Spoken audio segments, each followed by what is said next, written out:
I've only rarely sung this song in the many years since it was written because I never thought it would be relevant again. But in the light of one man's bloody and woefully misguided decision to invade a peaceful and threatening neighbour, the song is once again a plea for our common humanity. For the brave Ukrainians fighting against this brutal tyranny, and also the many Russians who are protesting this outrage despite the threat of arrest and imprisonment. We, all of us, love our children. Stop the war. In Europe and America, there's a growing feeling of hysteria. Sting não cantava Russians há muitos anos e não esperava voltar a cantar. A Europa também não esperava passar por outra guerra. Como Portugal nunca imaginou ter as suas tropas na NATO de prevenção para entrar numa possível guerra mundial. Mas eis que estamos aqui, outra vez.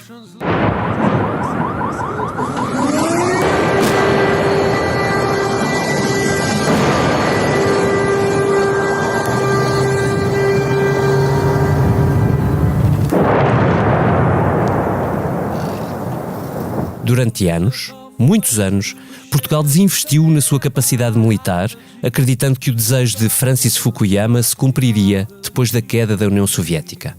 O desejo de que tivéssemos chegado ao fim da história, onde a democracia liberal vingava e as guerras subitamente desapareciam.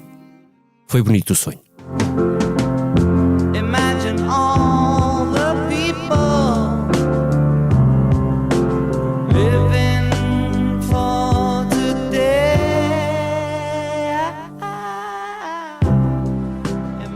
Ao longo destes anos, muitos anos, os ramos militares queixaram-se. Os militares ficaram quase sem orçamento para manter operações, até de rotina. O equipamento tornou-se, em muitos casos, obsoleto. A NATO queixou-se também.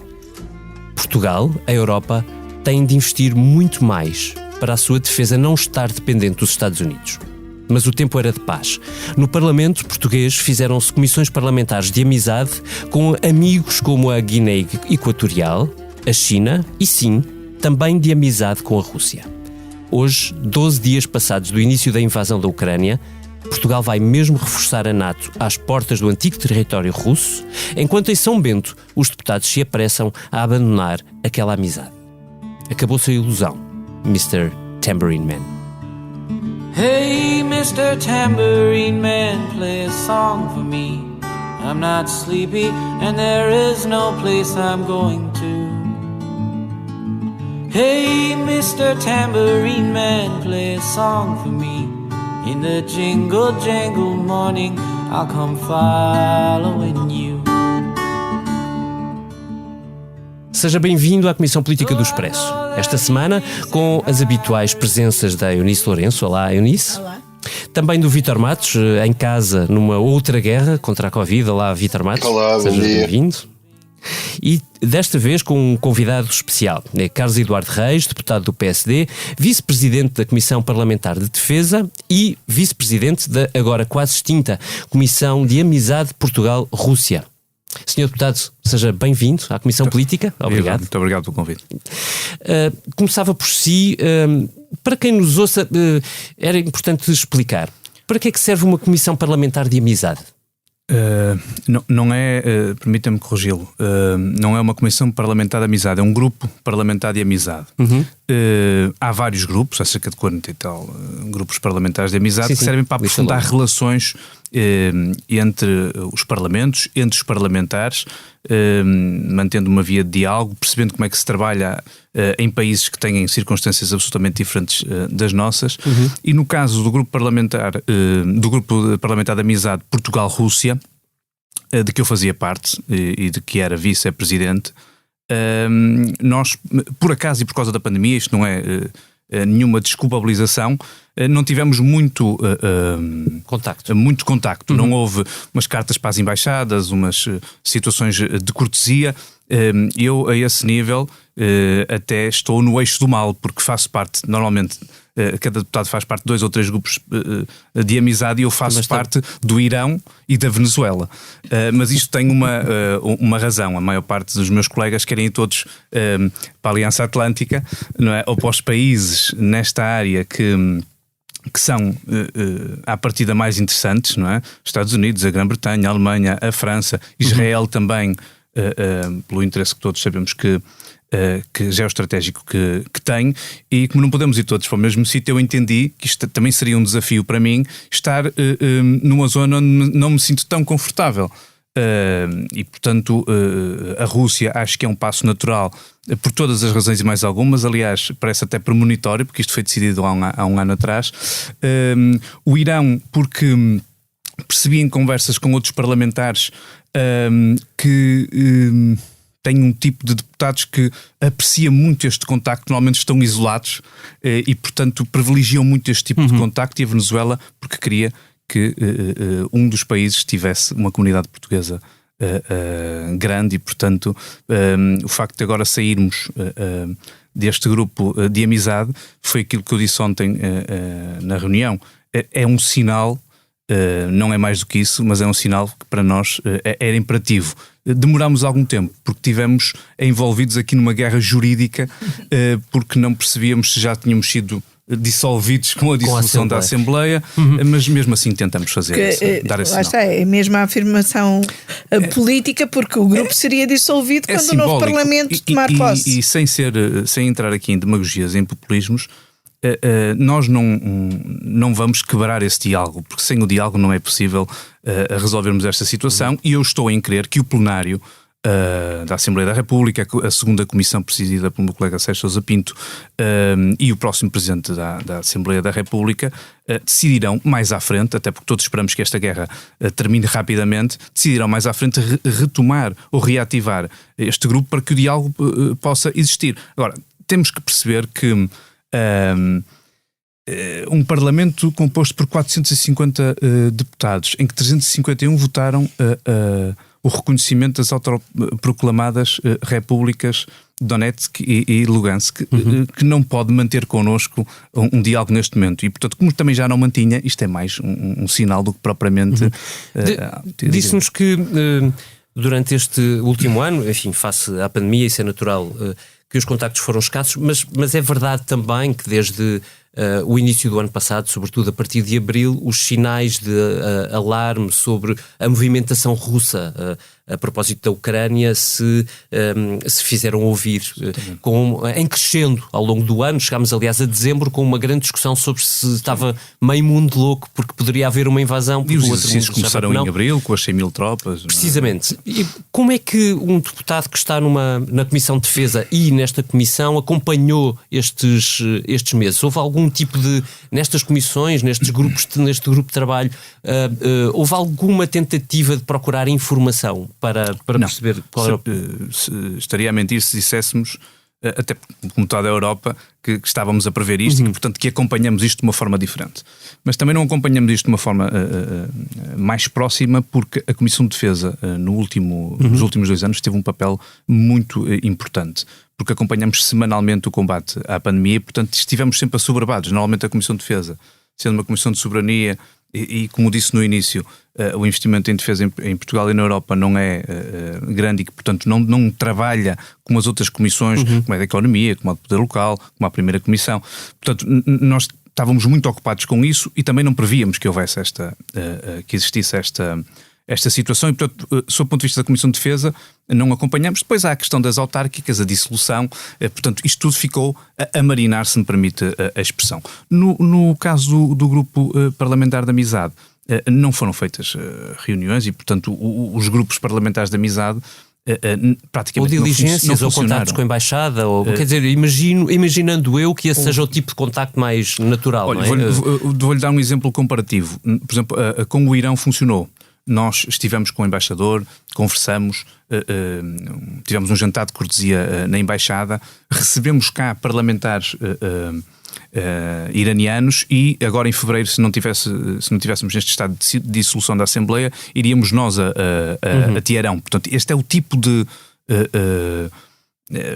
de iniciativas que estes grupos parlamentares de amizades fazem, que alguma vez, que de quando em vez, aliás, se materializam em algumas coisas positivas e que ajudam até o governo no diálogo institucional e até comercial, muitas vezes, mas que neste caso não surtiu efeito.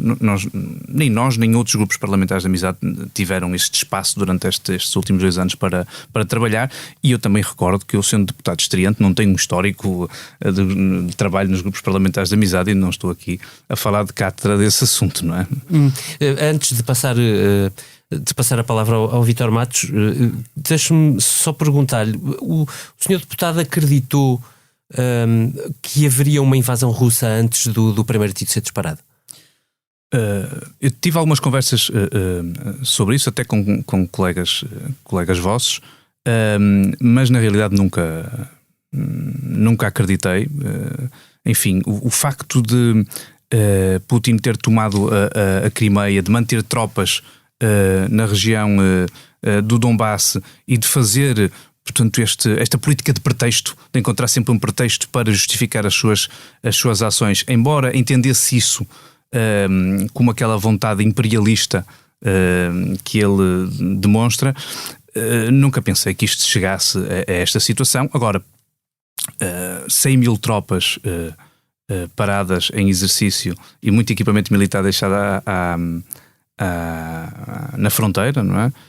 Faz de nós um pouco ingênuos, porque nós na Europa não acreditamos naquilo que os serviços de inteligência americanos já nos diziam há algum tempo, e portanto fomos todos apanhados de surpresa quando os sinais eram todos evidentes. Eu acho que isto tem muito a ver com a expectativa que nós temos de vivermos num mundo seguro, e portanto nós nunca acreditamos que pudéssemos recuar.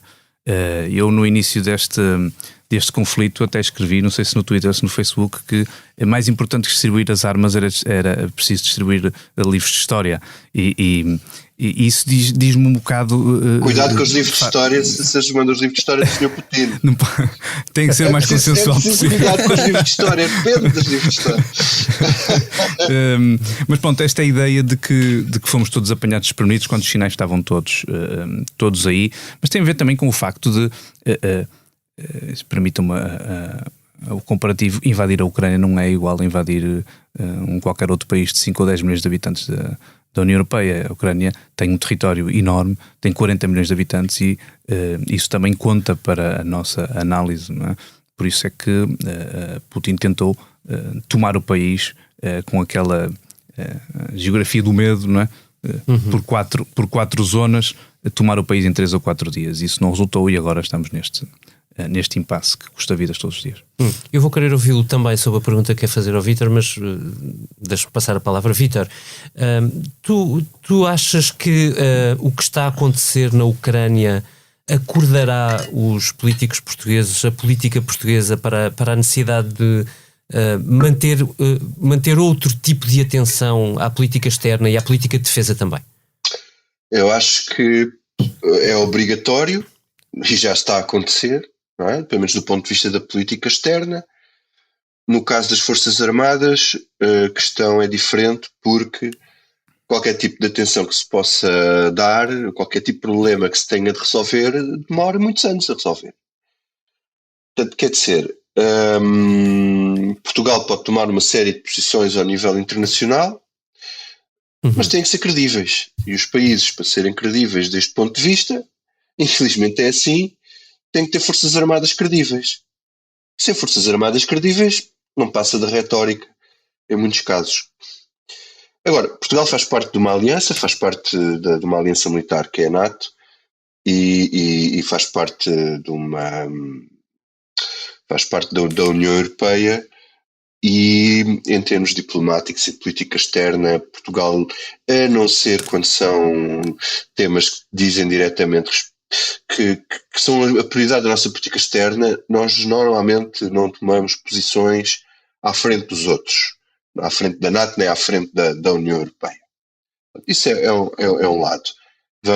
O facto de estarmos longe na ponta ocidental da Europa e também de sermos um país pequeno, muito dependente do ponto de vista económico, tem-nos colocado sistematicamente numa posição de equidistância, ou seja, com a China uma relação muito cautelosa, muito aberta do ponto de vista económico, com Moscovo igual, lembro-me de vários governos. Não é só isso, é que Portugal tem uma política externa mais complexa, digamos assim, mais complexa e multipolar do que a maior parte dos países da União Europeia e sobretudo da Europa Central. Os da Europa Central preocupados como é evidente, não é, com a Rússia e com a sua fronteira leste. Portugal tem a África, relações históricas com a China, relações históricas com a América Latina, é um país atlântico, relações com os Estados Unidos. Portanto, quer dizer, temos uma diplomacia com uma importância superior àquilo que é a nossa dimensão, quer política, quer económica. Portanto, quer dizer, somos um país especial desse ponto de vista. Agora, no que diz respeito à defesa, o que está a acontecer agora é aquilo para que os militares alertavam há muitos anos. Eu não sendo aquilo que se chamaria um especialista na defesa, não sou, acompanho esta matéria há muitos anos, há 20 anos ou 20 e tal anos que vou acompanhando este assunto.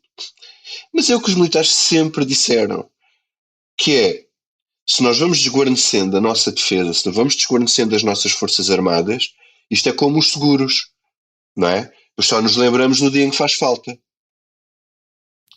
E toda esta... quando nós fomos entrevistar o Almirante Gouveia Melo no fim agora aliás, no dia em que ele foi... em que se soube que ele ia ser... A entrevista foi publicada no dia em que se soube que ele ia ser nomeado Almirante Sema. Ele dizia uma coisa, que é o que ele diz, e que dizem quase todos os militares, que é assim... tudo bem, não se... nós perguntávamos-lhe a Vera Regoso, que é a nossa colega que cobre os assuntos de saúde, perguntava-lhe, disse, então, mas acha que nós devemos gastar mais em defesa que em saúde, ou que o que se gasta de um lado tem que se tirar do outro? Ele respondia, bom, quer dizer, a questão da defesa é que há um dia em que de um dia para o outro a destruição pode ser tal em que destruímos tudo o que nós produzimos durante anos a fio e acaba tudo ali. É o que estamos a ver na Ucrânia, basicamente, não é? São pessoas que tinham... Agora, tem havido um desinvestimento contínuo, quer na condição militar. Não há qualquer tipo de atratividade para ir para a vida militar. Absolutamente. Já nem do lado sequer dos oficiais. Neste momento, as Forças Armadas, se não são uma pirâmide, no Diário de Notícias faziam um texto em que dizia que hoje são um cilindro, em que, por exemplo, ramos como o Exército tem a mesma percentagem de soldados, praças, não é? Que tem de sargentos e oficiais. Quer dizer, a solução não está em reduzir os sargentos e oficiais para que se tornar uma pirâmide outra vez, porque senão a estrutura desaparece toda, não é? É criar condições para as pessoas de atratividade irem para as Forças Armadas. E depois, quer dizer, isto é muito... Podíamos estar aqui nunca mais acabar de falar, quer dizer, porque, na verdade, há uma questão de base aqui que é o que é que levaria um jovem hoje a ser voluntário para as Forças Armadas? É uma vida, quer dizer, é uma vida que hoje já não tem a mesma atratividade no sentido de que quem vai ter uma vida de sacrifício, não é? De sacrifício genuíno, na marinha, embarcados a fazer trabalhos difíceis, não sei o quê, em prateleira, a fazer prateleiras no supermercado ganham a mesma coisa. Quer dizer, às vezes ganham mais. Isto não pode ser. Agora, a questão é se... Um dia destes eu estava a questionar sobre se valia a pena o regresso do serviço militar obrigatório e se havia quem defendesse isso até como porta de entrada, porque só tomando contacto é que os jovens se calhar se podem interessar pelas Forças Armadas. Mas depois não faz muito sentido um serviço militar obrigatório de 4 meses, era como tínhamos. Sou mais pragmático nisso, eu acho que o caminho é a revisão da tabela salarial e a PSP e a GNR não ganharem às vezes mais 400 euros que é verdade, isso é verdade. Um militar. A revisão da tabela salarial, recordo o Presidente da República... Deixa de ser obrigatório, passa a ser apelativo, desculpe. Que o Presidente da República chegou a reclamar junto do Governo há 2 anos, um apelo que ficou esquecido até pelo próprio Presidente da República. A verdade é que nós estamos... Qual é o Sr. Deputado está na Comissão de Defesa, Vice-Presidente dela, tem ouvido muita gente dos ramos. Qual é o ponto de situação situação que se faz de dentro das Forças Armadas neste ponto de partida para um novo mundo que falávamos há pouco? As Forças Armadas é um mundo à parte, e estou a dizer que é um mundo à parte porquê? Porque têm as dificuldades todas, sentem essas dificuldades, mas o tipo de reivindicação que fazem é muito institucional e é muito dentro de portas e portanto isso não é muito vocal. Não têm sindicatos. Portanto, mas é uma forma de estar. Os próprios militares são assim como sabe, portanto, independentemente de entrarmos aqui na guerra dos números, o Ministério da Defesa Nacional vem falar portanto, vem confirmar que temos cerca de 27 mil militares. Há um órgão de comunicação social que trabalha muito esta matéria, que diz que temos entre 23 a 24 e, portanto, nem é relevante estar a pensarmos nisso agora. Se a última reforma de 2020 nos falava que tínhamos, com a informação dos ramos, que ter 32 mil. E como é que nós conseguimos chegar aos 32 mil?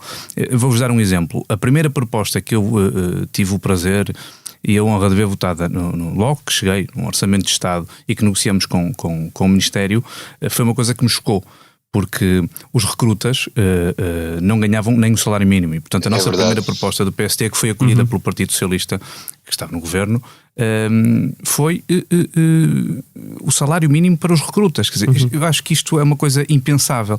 Isto foi a meia dúzia de meses do início da pandemia, em que as Forças Armadas foram absolutamente cruciais para a estratégia do governo, tanto no início, com a organização do país para combater a pandemia, na desinfecção dos lares, no transporte de doentes, a fazer até tarefas que nem são da própria raiz da condição militar e têm mais a ver com a proteção civil, e depois na vacinação, em que tiveram, como sabemos, de ir buscar o militar para organizar aquilo de uma forma até bastante simples e por faixas etárias, e que funcionou muito bem e que desburocratizou todo esse processo. Agora, o problema de facto dos efetivos em Portugal é um problema de atratividade e depois de retenção, porque eles ficam 6 anos a fazer a sua formação nas Forças Armadas, mas depois olham e dizem assim, se for para a GNR tenho uma carreira e ganho bem mais.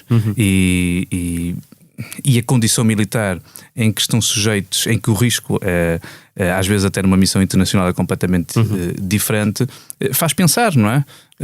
E portanto a única forma de nós voltarmos a falar de Forças Armadas naquela lógica agora europeia que a CEP vai introduzir, a Cooperação Estruturada e Permanente, que nunca será um exército europeu, porque temos a NATO e podemos falar sobre isso a seguir, mas termos umas Forças Armadas, como dizia o Vítor, dignas, não é? No fundo, não é? Era essa a ideia, não é? Termos umas Forças Armadas credíveis, não é? Foi essa, credíveis.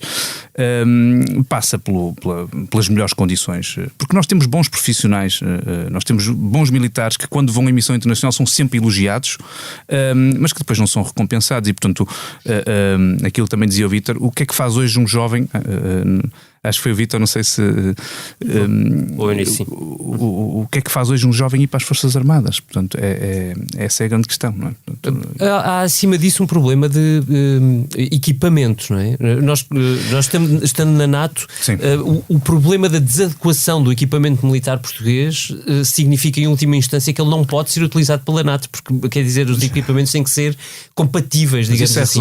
Mas isso é resolvido pela Lei de Programação Militar, não é? Que tem cerca de 3 anos agora, que não... portanto, foi votada 1 ano antes de eu entrar no Parlamento. Cuja discussão está como, exatamente? Está sempre atrasada. Portanto, que não está sujeita a cativações à partida, não é? Temos sempre este diferente com o Governo, e que está sempre atrasada. Que começou pela encomenda dos novos NPOs, que são os navios de patrulha oceânica, e que nós precisávamos muito, como a costa e como a zona económica exclusiva como a que temos, que precisávamos muito, que também começou com a substituição dos chamados C-130 e que agora está mais vocacionada para o Exército, para a criação do chamado soldado do futuro. Essa lei de programação militar, que tem uma dotação de 4,7 mil milhões de euros, pode resolver esse problema dos equipamentos. Mas é uma coisa lá longa, que vai até 2030 e que, portanto, não resolve, nada é resolvido agora. E portanto nós não estamos nessa, penso eu, enfim, é uma percepção pessoal, não estamos nessa condição, e acompanho aquilo que o David disse em relação ao material obsoleto. Aliás, há notícias sobre a forma como hoje às vezes fazem as reparações dos navios em que se tiram peças de um sítio para pôr peças no outro. Vítor, queres fazer um retrato em 1 minuto do ponto de situação do equipamento militar português? Antes disso só queria dizer uma coisa. Quer dizer, o problema é tão grave ao nível europeu, que o chefe de Estado-Maior do Exército alemão, o Sr. Tenente-General Alfons Mons, escreveu no LinkedIn, quando foi a crise agora há uma semana: o exército alemão está mais ou menos de mãos vazias. As opções que poderíamos dar ao governo em apoio da aliança são extremamente limitadas. Isto é o gigante alemão. Embora seja um gigante do ponto de vista militar, não é, por razões históricas. Mas tem aqui agora a razão para se rearmar. Mudou, mas antes de falar da mudança, se os alemães estão mais ou menos de mãos vazias, nós temos umas mãos muito pequeninas com muito pouco lá dentro, não é? Quer dizer, e a questão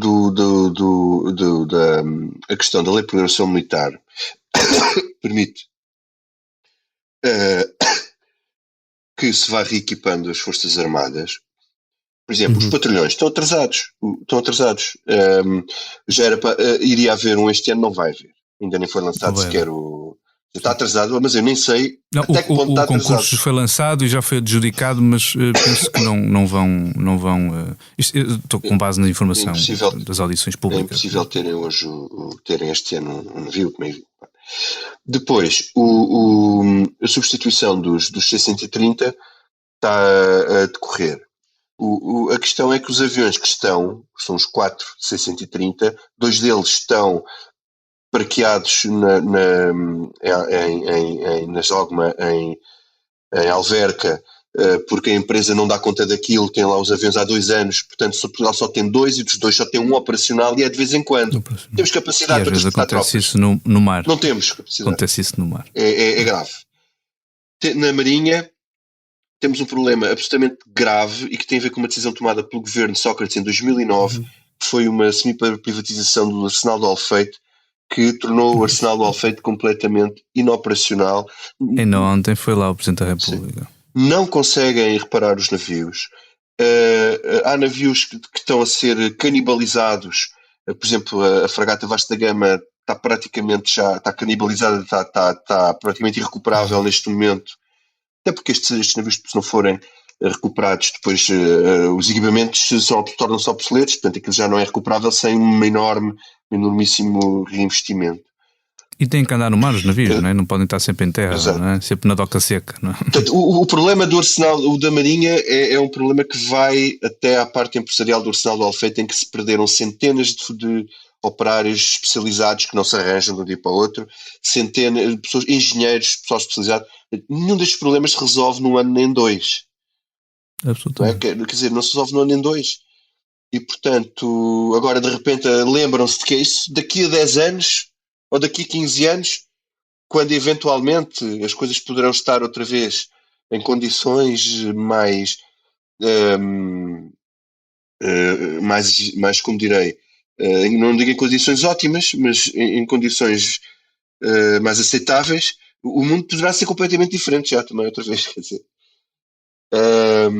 E a Força Aérea tem problemas muito similares aos da Marinha, problemas gravíssimos em helicópteros relativamente novos, que é o topo de gama, que é o ZH-101, também estão a ser canibalizados e os níveis de operacionalidade são muito baixos, por exemplo, quer dizer. E aumentar a sua necessidade de meios com os fogos. E mesmo assim, como nós demos notícia, o reequipamento para os fogos, como o Vítor escreveu há 2 semanas, pode ser feito com helicópteros com até 35 anos. Temos essa questão o que vai agudizando os problemas, acho eu. Estamos, portanto, com um retrato, vou tentar sintetizar, com menos 10 mil militares do que aquilo que devíamos ter, com muito menos equipamento e muito menos moderno do que aquilo que devíamos ter. Sr. Deputado, deixe-me perguntar-lhe, acha que aquilo que aconteceu mudou efetivamente a organização mundial, ou seja, a expectativa como a geopolítica, como vamos encarar a geopolítica no futuro? Sim, eu acho que mudou e enfim, ontem ouvi a Presidente da Comissão von der Leyen dizer que ponderam emitir dívida para investir em defesa e em energia, portanto só por aí mudou. Nós temos a oportunidade em junho, na Cimeira da NATO, que decorre em Madrid, de discutir o conceito, um novo conceito estratégico de defesa. O nosso decorre desse, não é? E espera primeiro pela NATO e decorre desse. E, portanto, se há a altura certa para mudar o paradigma e discutir uma nova defesa, uma forma de nos defendermos na Europa, é agora, e portanto temos essa oportunidade para discutir com uma guerra às portas, e isso faz toda a diferença. Agora, falar do exército europeu não acho que faça muito sentido, sinceramente, pelo retrato que agora fizemos das nossas forças armadas, por aquilo que o Vítor disse em relação até à Alemanha, que é uma superpotência europeia, mas sobretudo porque temos a NATO, fazemos parte da NATO, e fazendo parte da NATO, com um parceiro como os Estados Unidos, e essa ideia idílica que podemos deixar de depender dos Estados Unidos, isso não existe, porque os Estados Unidos investem todos os anos 800 mil milhões de euros em defesa. O segundo maior investidor é a China, com 230, a Rússia com 65. E, portanto, estamos a ver a diferença. O nosso orçamento aqui é cerca de 2,2, em que 46% são para recursos humanos. E portanto, estamos a perceber que não vale a pena estar a criar um exército europeu, porque ele nunca será tão equipado como o da NATO. Então, o que é que fazemos? Na minha opinião, é integrar a equipa de resposta rápida, que é o mais próximo que poderemos ter de um exército europeu e que até tem tarefas de proteção civil. E, portanto, foi essa a decisão da última bússola estratégica europeia na área da defesa, e que eu acho que pode ser o caminho. Isso, com certeza, que requer investimento, e eu acho que temos aqui uma oportunidade de não fazer aquela conversa investimos em saúde e investimos em defesa, mas ir buscar o dinheiro à União Europeia, porque a União Europeia vai tentar resolver este problema, como tentou resolver o problema da pandemia. Como temos agora o PRR, eu tenho a certeza que os países e países mais pobres e mais pequenos como o nosso terão a oportunidade de, com a ajuda europeia, reformular as suas forças armadas e, quiçá, encontrar essa atratividade e retenção que são muito importantes para termos umas forças armadas sempre com operacionalidade e com uma prontidão, enfim, a uma semana. Mas quando o Sr. Deputado fala em, no fundo, integrarmos o Exército NATO não existe enquanto exército, não é? Não. É partes de vários exércitos. Não foi isso que posso-me ter explicado mal. Pondera-se na bússola estratégica a criação de uma força de resposta rápida, em que nós temos alguns militares, a Alemanha terá mais, a França terá mais, enfim, os parceiros terão todos o seu número. Para vermos um comparativo, a União Europeia aprovou 450 milhões de euros de apoio em armamento para a Ucrânia.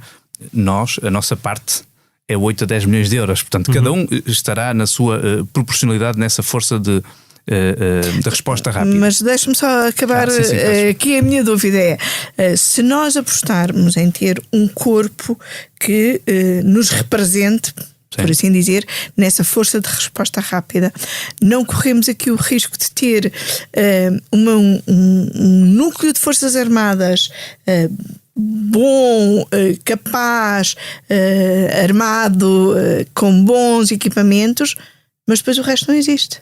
Ou seja, ainda reduzir mais? Enfim, nós temos aqui uma grande dualidade, que é, enquanto países como a Rússia estão preparados para a guerra, nós temos organizações de defesa internacionais que não querem fazer guerra e que só estão preparados para a paz. E que só atuam em resposta a um ataque. E, portanto, temos logo essa diferença em termos de preparação. Não é? Eu acho que a equipa de resposta rápida que está pensada não é para substituir o exército europeu, é para ter operacionalidade, que é aquilo que eu acho que nós não temos hoje. E entendo que, até pela forma como os Estados-Maiores dos vários, isto é uma opinião pessoal, dos vários países estão a organizar, isto tem mais a ver com proteção civil do que propriamente com atividade militar. Mas isso é a minha opinião, está muito ainda embrionário. Foi decidido na tal bússola estratégica que eu falei, mas nada nos diz que agora, com o novo conceito estratégico de defesa, não possa ser alterado em face daquilo. E ter uma visão um bocadinho mais militar do que de proteção civil. Absolutamente, não é? Absolutamente. Só dizer uma coisa, uma curiosidade. O nosso conceito estratégico de defesa nacional, que é o documento que vai ser revisto para o ano, Não fala da Rússia. Não fala da Rússia. Não fala da Rússia. Fala da China, fala da Índia, mas não fala da Rússia. Não fala da Rússia. Porque ele decorre do da NATO e o da NATO sempre evitou falar da Rússia. Pois, sim, enfim. Não os nomeis, não é por não os nomear que eles não se. Absolutamente. Temos belíssima prova disso agora. Sr. Deputado, uma pergunta mais. O Sr. Deputado falou-nos aqui de algures depois de toda esta situação se resolver ou estabilizar, pelo menos, da necessidade de retomar o diálogo com Moscovo. Eu recordo-me que no fim de semana o líder do PSD, Rui Rio, disse qualquer coisa no mesmo sentido, ou seja, que era preciso não quebrar totalmente as pontes de conversação com o Kremlin e com Vladimir Putin. Ora, aquilo que se tem passado ao longo das últimas semanas, talvez possa resumir desta forma: Vladimir Putin iludiu todos e invadiu, contrariando o que ele próprio tinha dito nas semanas e meses anteriores.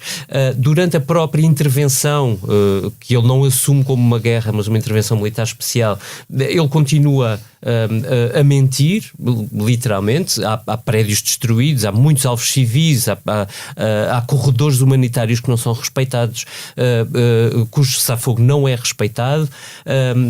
Há um assumir até de pretensão territorial pela Rússia de uma forma até bastante mais determinada e clara do que aquilo que acontecia antes da invasão. Ora, eu queria lhe perguntar se, faça isto tudo, aconteça o que acontecer durante este período, admitindo que Vladimir Putin será ainda o homem forte do Kremlin, se acha que é possível retomar o diálogo com alguém que, para a opinião pública ocidental, é um líder em quem não se consegue confiar? Bem, o diálogo tem existido, não é? Na prática, até porque há questões humanitárias que têm que ser resolvidas, os corredores humanitários. Eu, ao vir para aqui, ouvia que está previsto um cessar-fogo em algumas das cidades que estão a ser atacadas. Sim, e, portanto, esse diálogo... aqui percebi que numa dessas cidades o cessar-fogo já não estava a ser respeitado, mas enfim, esperamos, rezamos para que corra o melhor possível essa evacuação. Há aqui dois dados. O primeiro é que nós não podemos permitir que um país soberano seja afetado na sua integridade territorial. E Putin não pode vencer esta guerra, se me permitem a expressão vencer, porque nós legitimaremos a ideia de que as fronteiras podem ser mudadas no século XXI. Isto é muito grave. E, portanto, só há uma forma, aliás, há duas formas de combater isto. Se nós deixarmos de ter o diálogo, vamos ter que responder com a força militar. E eu acho que o diálogo mantém um pouco esta hipocrisia que nos tem garantido a paz, de não vermos que Putin continua com uma sede imperialista e que, portanto, o que ele queria era restaurar a ex-União Soviética. E, portanto, dizer que não é possível falar com Putin, o ideal seria ele não vencer esta guerra e o interlocutor ser outro e ele ser deposto pelos seus próprios, não é? Como eu acho que isso não vai acontecer, nós temos que manter esta duplicidade. Continuar em prontidão, manobras de dissuasão e, ao mesmo tempo, os líderes mundiais conseguirem ainda conversar para chegar a um entendimento que não nos obriga a uma intervenção militar contra a Rússia. Agora, a verdade é que as sanções e o apoio militar que tem sido dado à Ucrânia tem funcionado. Eu não me parece que a coluna de 64 km que está relativamente perto de Kiev esteja toda pronta para invadir Kiev. Admito até que ela seja até um apoio logístico e que queira indicar uma força que pode invadir a capital. E digo isto porque esta guerra, que é uma guerra convencional, é curioso que no século XXI estamos numa guerra convencional. A Ucrânia, também com a ajuda da União Europeia e dos países amigos, teve um grande feito. Está a caminhar para uma guerra tem um custo de mortes, mas está a caminhar para uma guerra urbana. E é muito difícil, mesmo com muita gente, vencer uma guerra urbana, porque se nós conseguirmos armar também os civis, foi uma coisa parecida com aquilo que aconteceu em Bagdá, e por isso é que o Daesh acabou por nunca conseguir o controle de Bagdá. Também temos Alepo e Grozny, não é? Porque sim, verdade, mas é um meio, não é? É armar os civis, porque nunca houve a ideia de que tomariam Bagdá, porque sabiam que em cada casa havia duas 2 ou 3 espingardas e que, portanto, a coisa seria difícil. E bairro a bairro, acho que o custo político e comercial de Putin é muito grande. Portanto, a via do diálogo não se pode fechar, e aí eu concordo com o presidente do PST, o Dr. Rui Rio, que tem sido mal interpretado noutras declarações que fez, mas que hoje até o Sr. Primeiro-Ministro vem corroborar de que é preciso perceber qual é o tipo de sanções que se impõe à Rússia para perceber também o efeito ricochete, e isso são palavras dele. Isto não quer dizer que devamos abrandar, quer dizer que devemos escolher a sanção que mais fere o nosso adversário e aquela que menos nos fere a nós, porque nós estamos em choque, temos um mês, imagino, daqui dia 24 faz um mês que estamos em guerra, depois fará 2 meses, 3 meses e vamos começar a olhar para os efeitos que aquilo tem. Começou pelos combustíveis, não é? Começou pelos combustíveis e vai subir. Deixa-me só aprofundar, porque eu percebo evidentemente a necessidade de manter um diálogo. Aliás, a diplomacia existe para que a guerra não seja absoluta. É exatamente esse o propósito, e é por isso que Kiev continua ela própria a dialogar com Moscovo. Amanhã há uma reunião prevista para isso, e também percebo que no futuro se perspectiva que se fala com Moscovo na ideia de que o Kremlin pode perder esta guerra. A questão é se o Kremlin ganha esta guerra no campo, no território ucraniano. E aí, deixe-me devolver-lhe a pergunta: é possível dialogar com o Kremlin que invade, incorpora de alguma forma, seja qual for, difícil de imaginar, bem sei, um território que não é seu? A questão é verdadeiramente essa: é o que é que, depois de todo este campo de sanções que foi acionado pelo Ocidente, depois de um escalar de uma guerra que é económica do ponto de vista da União Europeia e dos Estados Unidos, como é que se lida com um Kremlin numa posição dessas? Aí talvez eu acho que a interrogação seja essa. Sou pena de me repetir, só há uma alternativa se nós não tivermos a hipocrisia de continuar a dialogar com o Kremlin, que é uma intervenção militar. Ora, uma intervenção militar contra a Rússia no espaço da Ucrânia ou no espaço da própria Federação Russa tem consequências absolutamente imprevisíveis que eu acho que a Europa e que o mundo não querem experimentar. E, portanto, nós vamos continuar com este diálogo, com esta via diplomática e com algum cinismo, porque assim, na minha opinião, o Putin já perdeu esta guerra porque não conseguiu domar a Ucrânia nos 3 ou 4 dias que estavam programados, e portanto ele também está a ter baixas e está a ter um conjunto de sanções que, quanto mais tempo passa, mais enfraquecem e empobrecem a economia russa. E portanto, enfim, posso estar a ser ingênuo, como fomos todos na Europa em relação à previsão da guerra, mas eu entendo que quanto mais tempo passar, Putin também terá a tentação de tentar criar esse diálogo diplomático para poder ter uma saída o mais limpa possível da questão da Ucrânia, se não tomar Kiev nos próximos dias. Se tomar Kiev nos próximos dias, a conversa será outra. E eu também não estou, e não sei qual é o grau de fé do presidente Zelensky em relação às negociações, porque eu, se me deitar a adivinhar, diria que ele, se sentasse à mesa das negociações e lhe pedissem a região do Donbass e as autoproclamadas repúblicas que falámos aqui no início, em troca da paz, ele aceitaria que elas fossem anexadas à Federação Russa. E, portanto, este diálogo terá que ser sempre entre um enfraquecimento de Putin que o obriga a vir à mesa das negociações e, ao mesmo tempo, de alguma cedência, nem que não seja cedência mesmo, para ele poder ter uma meia vitória que lhe permita justificar este desastre que impôs à Europa e ao mundo, não é? A questão é que precedentes é que se abre quando se negocia com alguém que sai vencedor de uma guerra. Ou seja, quer dizer que nós conhecemos outros territórios onde as ameaças nos últimos meses têm sido crescentes, Taiwan relativamente à China, enfim, há outras pretensões territoriais em muitos sítios do próprio Putin na Europa. Em que ponto é que fica a Europa se estiver a negociar com alguém que sai... Aí seria a negociação entre 2 países que não são, que são europeus, mas que não são da União Europeia, não é? Porque a negociação seria entre a Ucrânia e a Federação Russa.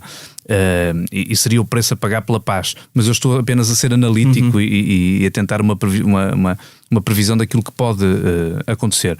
Mas claro, tudo muda se confirmar que dentro de 3 ou 4 dias eles preveem um ataque em força à capital da Ucrânia, e isso pode de facto alterar esta guerra e a resposta dos Estados Unidos, da NATO e da Europa.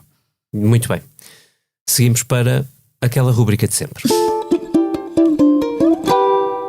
Sr. Deputado, deixo para o fim e vou começar pela Eunice Lourenço. Eunice, o que é que não te sai da cabeça? Olha, o que não me sai da cabeça é um bocadinho comezinho, olhando para tudo o que se está a passar no mundo, mas o que não me sai da cabeça é que nós temos um governo por formar, um parlamento por tomar posse, um líder do PSD por eleger, e que as mudanças no mundo também implicam mudanças no governo que iríamos ter, e que eu acho que já não será exatamente o mesmo do que iríamos ter a 31 de janeiro.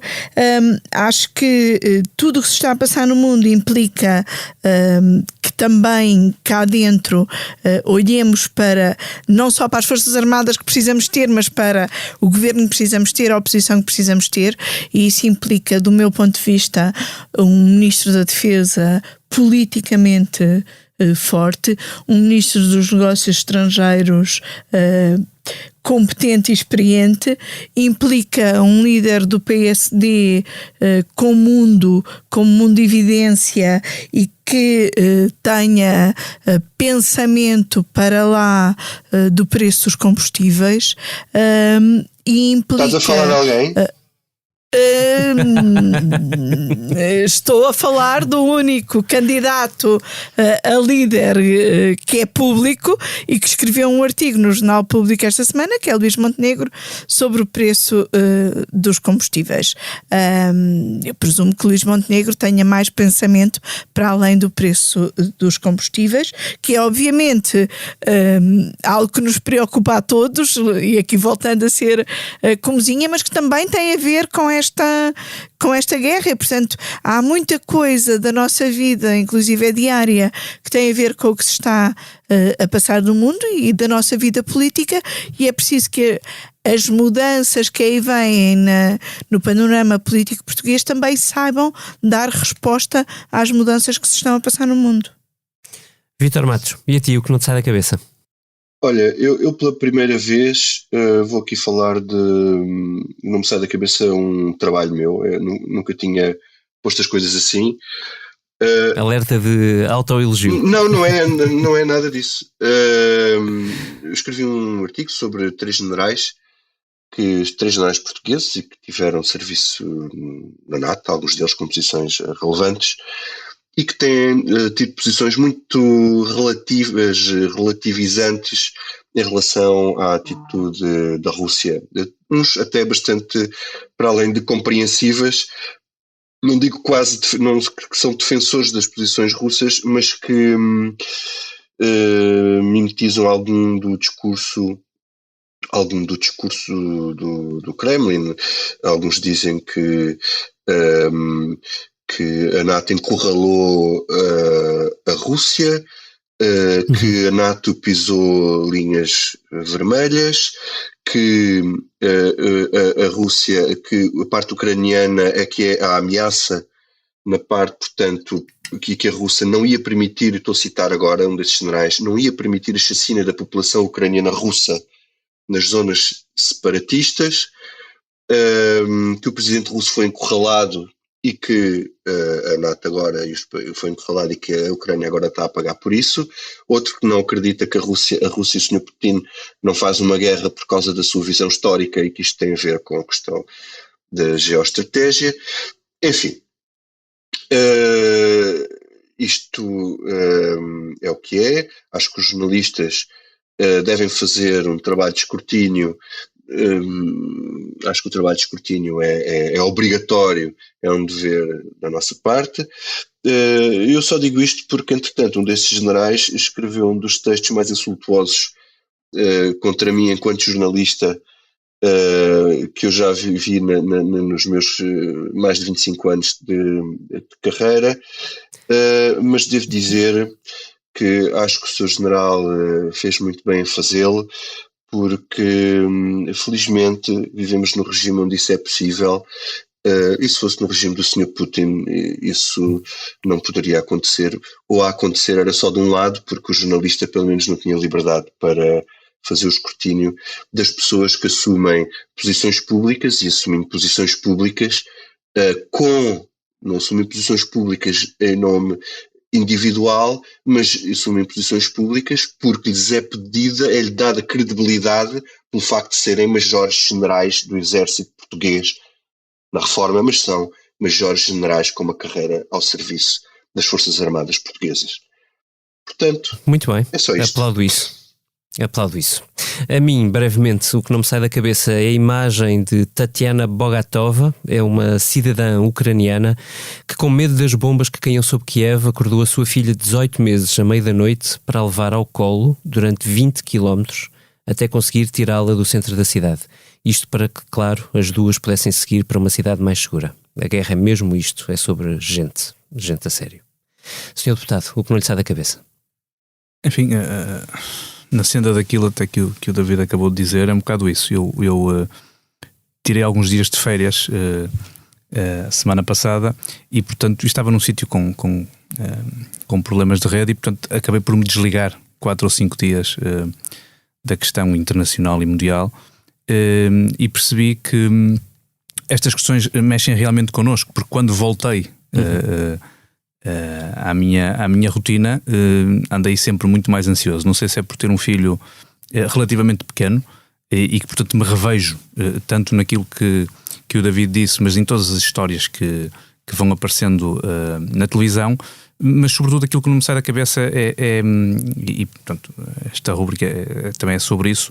Ao vir, antes de vir para aqui, ainda no Parlamento, tinha a televisão ligada, estava uma jovem, eu penso que 18 ou 19 anos, a dizer que tinha um sonho de ir para a universidade e começou a chorar e que não sabia o que é que ia ser da vida dela e, portanto, aquilo que não me sai da cabeça no fundo são as vidas adiadas num século XXI que não deveria permitir isso e, ao mesmo tempo, e até retomando a narrativa aqui da defesa, um conjunto alargado de militares russos que não querem fazer esta guerra com um país que eles consideram irmãos, e eu acho que esta pode ser uma das grandes dificuldades de Putin, é a convicção que os russos, que alguns militares russos não têm de que esta guerra vale a pena. E que os ucranianos têm.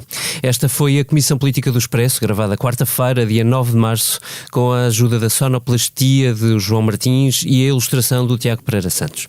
Foi gravada enquanto 5 corredores humanitários se abriam para tentar tirar de cidades destruídas milhares de pessoas que já não têm casa, não têm como viver.